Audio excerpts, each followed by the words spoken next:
Humane Society of the United States has investigated one of Smithfield's breeding operations.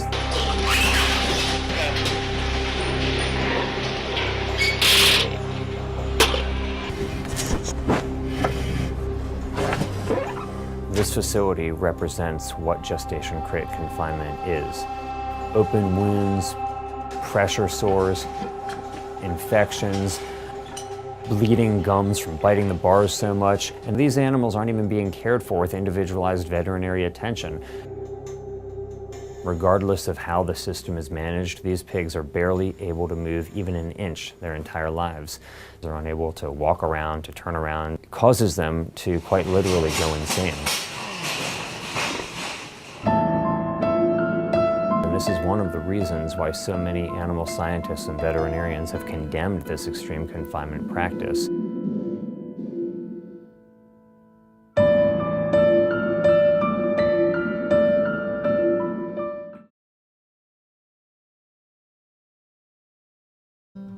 I'm Craig Watts. I'm a contract poultry producer with Purdue Farms. Why were you open to letting me visit? I'm open to anything because this stuff is not as advertised. There's a lot of flaws in the system. The consumers being hoodwinked, the farmers being jerked around. Chicken from this Purdue farm is USDA process verified. The USDA calls this humanely raised, and consumers are paying for it. For each new flock, death is highest in the first and last week of the bird's life. I can't speak for a chicken. All I can say is what I observe, and no, they're not happy. And they're definitely not healthy. When you get to that point right there, yeah, you're suffering. And it's just the acceptable losses. If they're not, kind of up and down and drinking and eating, they're not loving life, that's for sure.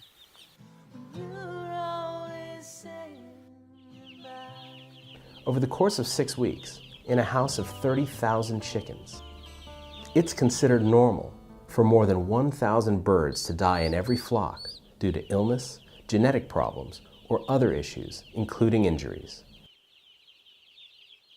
Craig has no control over the health or genetics of the chicks that are delivered to him by Purdue. Just 37 days later, they are a sea of panting birds. Panting indicates birds are overheated. These birds find it too painful to bear the weight of their unnaturally large breasts on their legs and spend the majority of their time squatting. Their heart and lungs are also physiologically taxed, overburdened by servicing their disproportionately large chests. There is nothing natural or humane about this scene. As a result of growing so big so quickly, these baby birds, only weeks old, spend much of their time sitting on the litter. Many suffer from lameness, limping, and other leg problems. The litter contains the feces of tens of thousands of birds, which they sit on nearly continuously toward the end of their lives. Litter is not changed between flocks, and sometimes not for years. Constant contact to the litter makes the underneath of the birds raw with little to no feathers.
I believe the best kind of farming pays close attention to how nature works.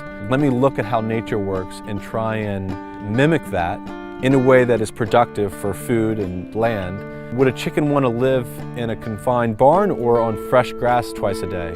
If you look at the chickens in both scenarios, it's pretty clear the chickens really thrive when they're raised in a way that mimics what they'd like to do if they were sort of still wild. It's critical. Otherwise, if you don't pay attention to how nature works, you're going to run into problems, and nature sort of always has the last word. Healthy animals make healthy food. That seems to me like just a very common sense conclusion. I think people should buy from local sustainable farms because it is the best thing for all parties involved. Through all of our decisions, we affect the world we leave behind and the world we create.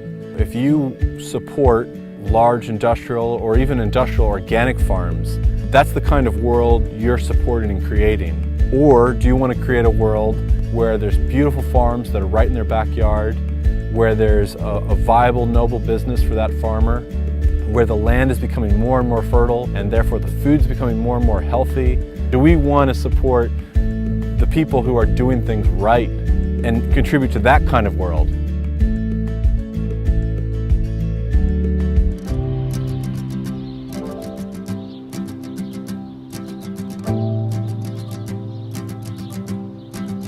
In order for us to live sustainably, the structures that meet our basic needs must work towards regeneration rather than consumption and depletion. We wanted to find what alternatives exist to buying food at the supermarket, which in their current form encourage destructive farming practices. As a farmer, you want to create healthy soils and healthy plants and healthy animals, and further up the food chain, you make sure that you create a soil that invites the right sets of microbes. That's the job. We've got the microorganisms which are governing the system. We just create a habitat for them. Then you got the plants growing out of there, be it annuals, perennials and trees. Then amongst that you've got the insects living in there, and then we've incorporated pigs, sheep, cows, ducks, geese, and I'm sure we're forgetting a few bits and bobs, and every single item adds value. The supermarket system demands that farmers supply uniform, blemish-free produce, favouring looks over nutritional value. This leads to conventional growing practices like over-applying fertilisers and spraying with toxic chemicals. The CSA model eases the pressure on farmers because they are no longer bound to meet these industry demands, allowing them to farm in a way that produces healthy food, as well as building the soil, creating biodiversity, and increasing resilience to natural forces like drought and pests. We are in the position to do it properly because of the CSA. Our members allow us to create that diversity. That other old system doesn't allow you to create that diversity. If you're interested in the environment, if you're interested in being responsible, looking after yourself, taking responsibility for your own health, if you're interested in social responsibility, then I would say go out and find initiatives like ours and get your food and your satisfaction from places like that. And that will encourage a snowball effect that will change this world.